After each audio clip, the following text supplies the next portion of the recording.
computron is the combination of all the Technobot team members. Typically, the combination process dulls the wits of the individual transformers because the minds of the individual robots are working in tandem and may not mesh well with each other. However, such is not the case with computron. The Technobots managed to remedy this problem by pooling their intellect as one cohesive force, but in the process severely lag computron's reaction time. Before coming to any decision, computron must analyze the opinion of every individual Technobot, often resulting in him falling behind in battle. In the end, he always makes the right choice, but more often than not, it's too little too late.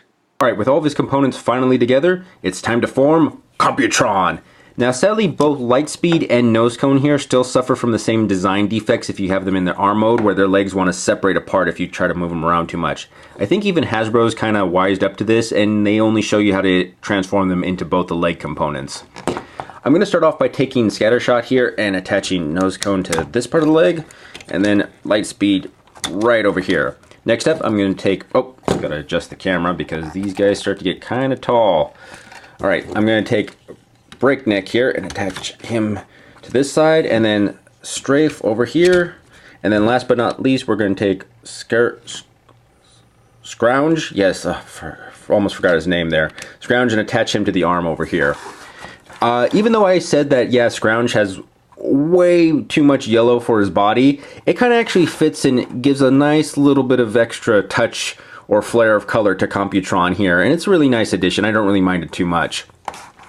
Looking at him, he's actually pretty impressive, a lot more impressive than Betatron, who I have right over here. That's not to say Betatron is a bad figure, it's just with both the car components on his arms and legs, it still just doesn't quite feel the same as what the Technobots should be.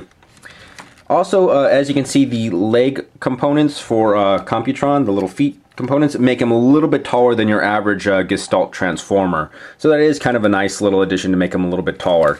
As a matter of fact, the arm or the feet and the hands of these guys kind of remind me of the third-party Perfect Effects line that came out to add on to most of these guys.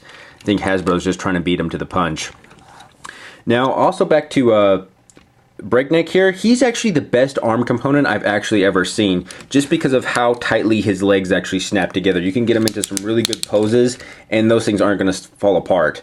Scattershot here is, or Strafe here, is a kind of a next best thing, but even his legs still want to separate if you move them too much. So yeah, that is one downside. I hope they make more figures that are this tightly, that snap together this tight for Breakneck over here. All in all, he's a really cool figure, especially for a box set. You haven't seen a box set since the since the G1 days, and I hope they actually come out with more guys like this.